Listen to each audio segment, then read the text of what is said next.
The following story has been brought to you by StoriesToInspire.org. I want to conclude with a Maisa that I heard less than a week ago.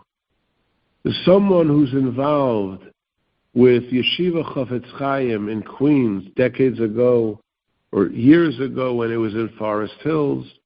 A person, one of the Rabbi, someone on the administration called me this past week. The Maisa happened with him, and he shared it with me, and I think there's a great, great lesson to be gained from the Maisa.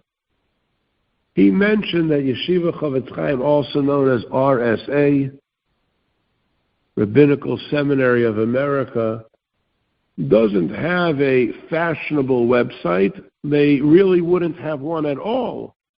He explained to me that except for government reasons, there has to be some type of presence on a website. So 4 years ago, this Rabbi, the one who's on the administration, shared with me that he put together a most basic website, pretty much as I didn't go and see it, but he shared with me really all it does is say, contact us if you need us.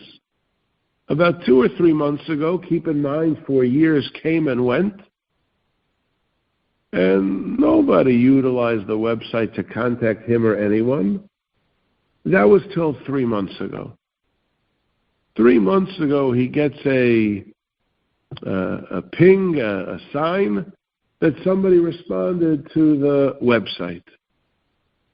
And he goes, it's the first time in more than 4 years, and he reads, the fellow says his name. He mentioned to me the name. I'm not mentioning it now, but the fellow mentioned his name. And he said, I hear on your website, I actually attended, I went to RSA in 1977, 46 years ago, and I'd like to find, is there someone who could learn with me? He explained briefly that he was a Reform Jew, but he was looking to connect. So the one who told me the story said he was only too happy to respond to this person. As we started, when we began this year to do a form of Kiruv, he was extremely excited.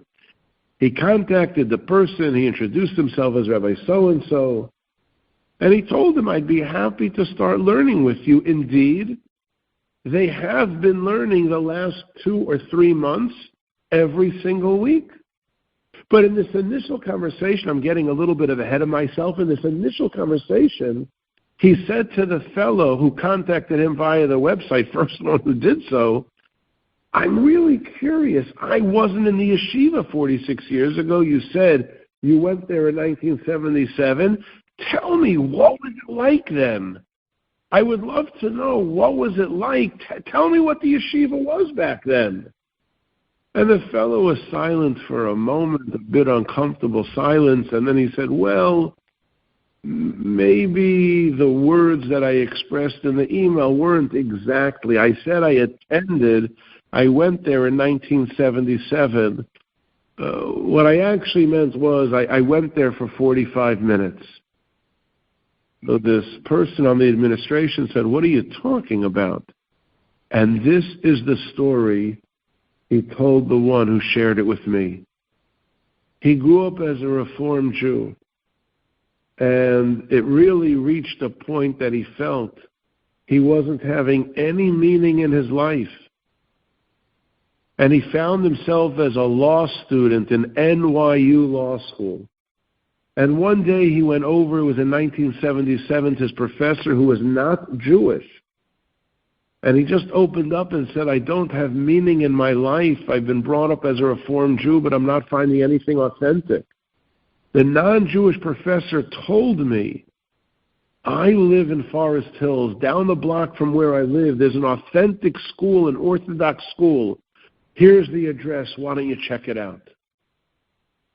So 46 years ago, I took the appropriate trains and I made it to Forest Hills, and that's what I mean when I said I went to RSA in 1977. It's true, I did. I walked in and I met a very nice fellow and I said, I seem so lost. Could you learn with me?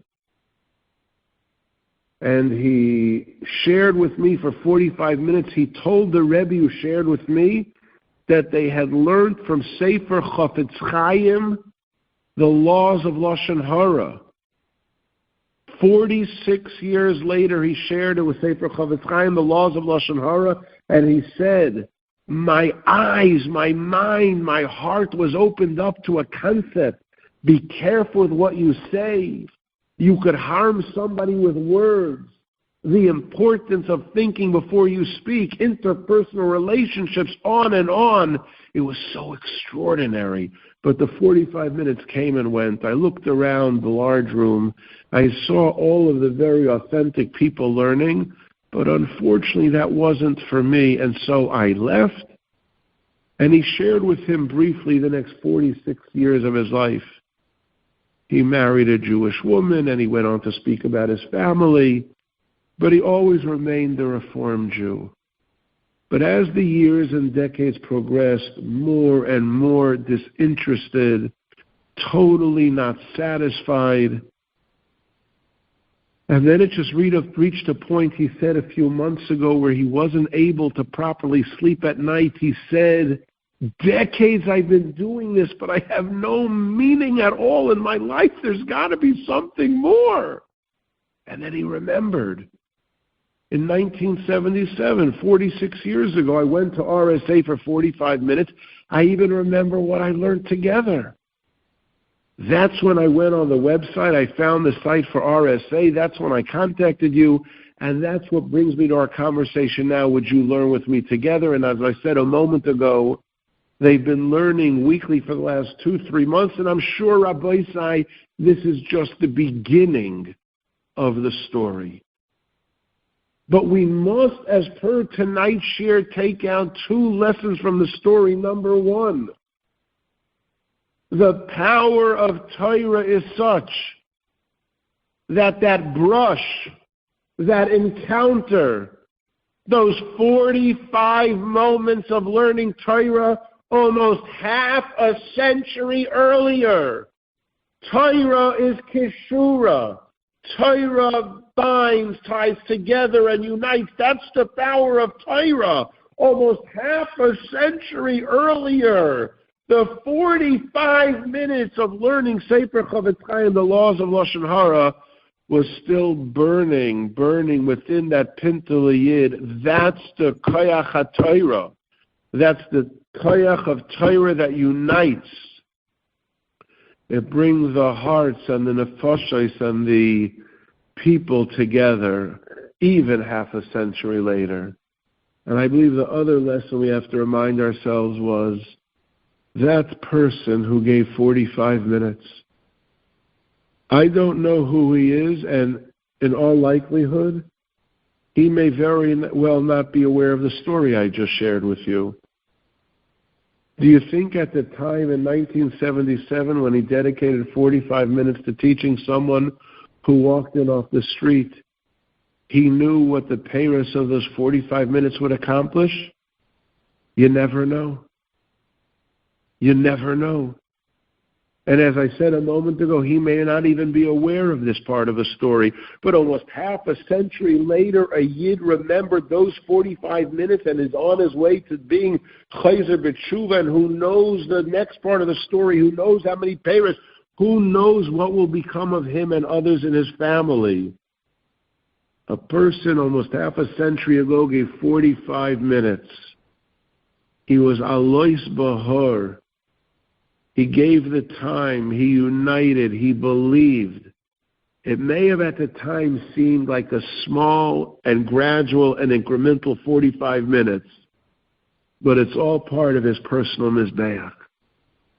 And we should be zeicha to believe in ourselves. Enjoyed this story? Come again. Bring a friend. StoriesToInspire.org